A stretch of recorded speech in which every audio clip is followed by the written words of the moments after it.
اعوذ باللہ من الشیطان الرجیم بسم اللہ الرحمن الرحیم الحمد للہ رب العالمین الرحمن الرحیم مالک یوم الدین۔ تفسیر کا بہترین طریقہ سنو۔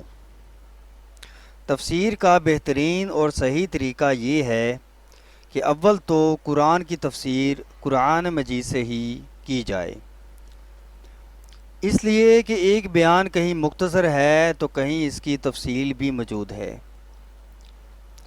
اس کے بعد قرآن کی تفسیر حدیث سے ہوتی ہے، اس لیے کہ حدیث قرآن کریم کی شرح اور تفسیر ہے، بلکہ حضرت امام ابو عبداللہ محمد بن ادریس شافعی رحمہ اللہ فرماتے ہیں کہ رسول اللہ صلی اللہ علیہ وآلہ وسلم کے تمام احکام قرآن ہی سے سمجھے ہوئے ہیں۔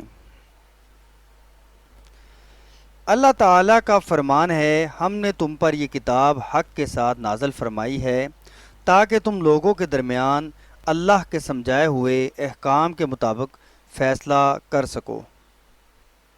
خبردار تم خیانت کرنے والوں کی طرفدار نہ بننا۔ ایک جگہ ارشاد ہوتا ہے، ہم نے تو تم پر اسی لیے یہ کتاب نازل فرمائی ہے کہ لوگوں کے اختلافات کا تصفیہ کر دیا کرو۔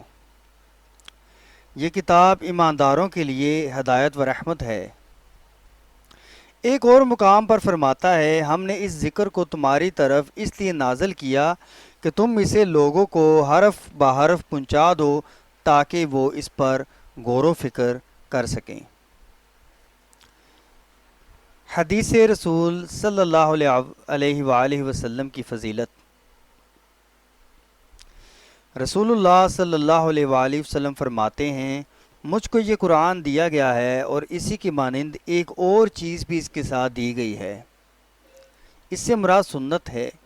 یہ یاد رہے کہ حدیثیں بھی اللہ تبارک و تعالیٰ کی وحی ہیں، جس طرح قرآن پاک بذریعہ وحی اترا، اسی طرح حدیث رسول صلی اللہ علیہ وآلہ وسلم بھی وحی الہی ہے، مگر قرآن وحی مطلوع ہے اور حدیث وحی غیر مطلوع۔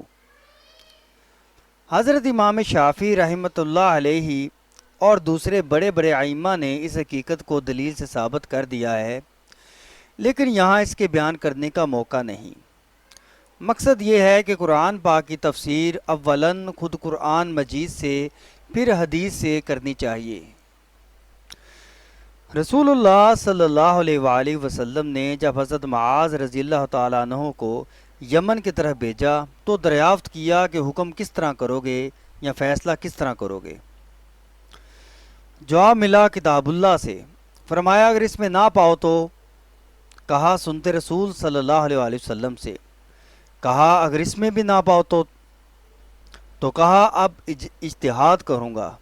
رسول صلی اللہ علیہ وآلہ وسلم نے یہ جواب سن کر ان کے سینے پر ہاتھ رکھ کر فرمایا، اللہ تبارک تعالیٰ کا شکر ہے کہ اس نے اپنے نبی صلی اللہ علیہ وآلہ وسلم کے قاصد کو اس بات کی توفیق دی جو اس کے نبی صلی اللہ علیہ وآلہ وسلم کو پسند ہے۔ یہ حدیث مسند میں بھی ہے اور سنن میں بھی اس کی سند بہت عمدہ ہے، یعنی اپنی جگہ اس کا ثبوت بھی موجود ہے۔ قرآن فہمی کا بہترین طریقہ اور صحابہ رضی اللہ عنہم کی فضیلت۔ اس بنا پر جب کسی آیت کی تفسیر قرآن و حدیث دونوں میں نہ ملے تو اقوال صحابہ رضی اللہ عنہم کی طرف رجوع کرنا چاہیے۔ وہ تفسیر قرآن کو بہت زیادہ جانتے تھے، اس لیے کہ جو قرینے اور احوال اس وقت تھے ان کا علم انہی کو ہو سکتا ہے، وہ اس وقت موجود اور حاضر تھے۔ علاوہ ازیں کامل سمجھ بوجھ، صحیح علم اور نیک عمل بھی انہی کو حاصل تھا، بالخصوص ان بزرگوں کو جو ان میں بڑے بڑے مرتبہ کے اور زبردست عالم تھے۔ بلا شبہ چاروں خلفاء جو راشد اور ہدایت یافتہ تھے، یعنی حضرت ابو بکر صدیق رضی اللہ تعالی عنہ، حضرت عمر فاروق رضی اللہ تعالی عنہ، حضرت امام ذوالنورین رضی اللہ تعالی عنہ اور حضرت علی رضی اللہ تعالی عنہ علی ھذا القیاس۔ حضرت عبداللہ بن مسعود رضی اللہ تعالیٰ عنہ بھی، حضرت عبداللہ بن مسعود رضی اللہ تعالیٰ عنہ سے مروی ہے، فرماتے ہیں اس اللہ کی قسم جس کے سوا کوئی عبادت کے لائق نہیں، کتاب اللہ کی کوئی ایسی آیت نہیں جسے میں نہ جانتا ہوں کہ یہ کس کے بارے میں نازل ہوئی اور کہاں نازل ہوئی۔ میں اگر جانتا کہ کتاب اللہ کے علم سے متعلق کوئی مجھ سے زیادہ جانتا ہے اور وہاں تک میں کسی طرح پہنچ بھی سکتا ہوں تو ضرور اس کی شاگردی میں اپنے آپ کو پیش کرتا۔ آپ رضی اللہ تعالیٰ عنہ یہ بھی فرماتے ہیں ہم میں سے ہر شخص جب تک 10 آیتوں کا پورا مطلب نہ جان لیتا اور ان پر عمل نہ کر لیتا 11ویں آیت نہ پڑھتا۔ حضرت ابو عبد الرحمن سلمہ تابعی رحمہ اللہ فرماتے ہیں کہ ہم نے جن سے قرآن سیکھا وہ ہم سے فرمایا کرتے تھے کہ ہم نے رسول اللہ صلی اللہ علیہ وسلم سے پڑھا جب تک ہم 10 آیتوں کا علم و عمل حضور صلی اللہ علیہ وآلہ وسلم سے نہ سیکھ لیتے آگے نہ بڑھتے۔ غرض قرآن کا علم اور قرآن پر عمل دونوں ہی سیکھا۔ انہی میں سے ایک حضرت عبداللہ بن عباس رضی اللہ تعالی عنہ ہیں جو رسول اللہ صلی اللہ علیہ وآلہ وسلم کے چچا زاد بھائی اور ترجمان القرآن ہیں۔ نبی اکرم صلی اللہ علیہ وسلم نے ان کے لیے برکت کی دعا کی تھی اور فرمایا تھا اللہم فقہہ فی الدین وعلمہ التاویل، اللہ انہیں دین کی سمجھ عطا فرما اور قرآن کی تفسیر کا علم بھی نصیب کر۔ حضرت عبداللہ بن مسعود رضی اللہ تعالیٰ عنہ فرمایا کرتے تھے قرآن کے بہترین ترجمان حضرت عبداللہ بن عباس رضی اللہ تعالیٰ عنہ ہیں۔ حضرت عبداللہ بن مسعود رضی اللہ تعالیٰ عنہ کے اس قول کو پیش نظر رکھ کے خیال کیجئے کہ ان کا انتقال 32 ہجری میں ہوا اور حضرت عبداللہ بن عباس رضی اللہ تعالیٰ عنہ اس کے بعد بھی 36 سال تک زندہ رہے، تو اس مدت میں آپ نے علم میں کس قدر ترقی کی ہوگی۔ حضرت ابو وائل فرماتے ہیں کہ حضرت علی رضی اللہ تعالیٰ عنہ کے زمانہ میں حضرت عبداللہ بن عباس امیر حج مقرر ہوئے۔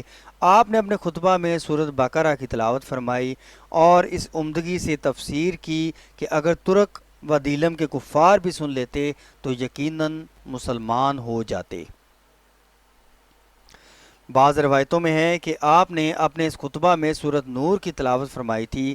یہی وجہ ہے کہ اسماعیل بن عبد الرحمن صدی کبیر اپنی تفسیر میں انہی دو بزرگوں سے اکثر تفسیر نقل کیا کرتے ہیں، لیکن کبھی کبھی اہل کتاب سے یہ بزرگ جو روایت لیا کرتے ہیں اسے بھی بیان کر دیتے ہیں۔ بنی اسرائیل کی روایت کی حیثیت۔ بنی اسرائیل سے روایت لینا مباح ہے۔ صحیح بخاری میں حضرت عبداللہ بن عمرو رضی اللہ تعالیٰ عنہ سے مروی ہے کہ رسول اللہ صلی اللہ علیہ وآلہ وسلم نے ارشاد فرمایا میری طرف سے پہنچا دیا کرو اگرچہ ایک آیت ہی ہو۔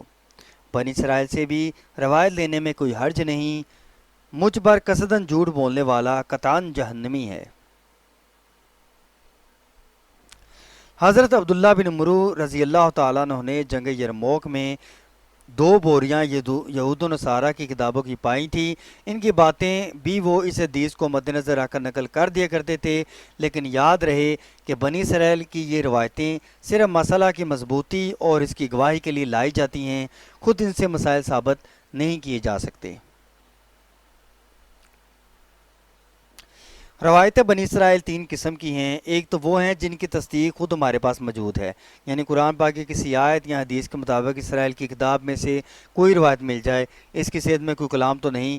دوسرے وہ جن کی تکذیب خود ہمارے پاس موجود ہو، یعنی کسی آیت یا حدیث کے خلاف ہو، اس کے غلط ہونے میں کوئی شبہ نہیں۔ تیسرے وہ کہ جن کی نہ ہم تصدیق کر سکتے ہیں نہ تکذیب، اس لیے کہ ہمارے پاس نہ تو کوئی ایسی روایت ہے جس کی تصدیق سے ہم اسے صحیح کہہ سکیں، اور نہ کوئی ایسی روایت ہے جو اس کے مخالف ہو اور اس بنا پر ہم اسے جھوٹ یا غلط کہہ سکیں۔ البتہ یہ تیسری قسم کی روایتیں وہ ہیں جن سے ہم خاموش ہیں، نہ انہیں غلط کہیں نہ صحیح سمجھیں، البتہ انہیں ذکر کرنا جائز ہے، اور یہ روایتیں ہیں ایسی جن سے ہمارے دین کا کوئی فائدہ نہیں۔ علاوہ ازیں ایسی باتوں کی وجہ سے خود اہل کتاب میں بڑے بڑے اختلافات مشہور ہیں، اور انہی کی وجہ سے ان روایتوں کو لینے والے مفسرین میں بھی اختلافات پائے جاتے ہیں۔ مثلاً اصحاب کہف کے نام، ان کے کتے کا رنگ، ان کی گنتی، حضرت موسیٰ علیہ السلام کی لکڑی کس درخت کی تھی، حضرت ابراہیم علیہ السلام نے جن پرندوں کو ٹکڑے ٹکڑے کر دیا تھا پھر اللہ کے حکم سے وہ جی اٹھے، وہ پرندے کون کون سے تھے، اور جس مقتول کو حضرت موسیٰ علیہ السلام کے زمانے میں گائے ذبح کر کے ان کے گوشت کا ایک ٹکڑا لگایا تھا اور اسے اللہ نے زندہ کر دیا تھا، وہ ٹکڑا کون سا تھا اور کس جگہ سے تھا، اور وہ کون سا درخت تھا جسے موسیٰ علیہ السلام نے نور دیکھا اور ان میں اللہ کا کلام سنا، وغیرہ وغیرہ۔ یہ وہ چیزیں ہیں جن پہ اللہ تعالیٰ نے پردہ ڈال رکھا ہے، اور ہمیں اس کا جاننا نہ جاننا کوئی نفع نقصان نہیں پہنچا سکتا، اور نہ اس کی طے میں ہمیں کوئی دینی اور دنیاوی فائدہ ہے۔ صدق اللہ العظیم و صدق رسول النبی الکریم و نحن علی ذلک لمن الشاہدین والشاکرین والحمد للہ رب العالمین۔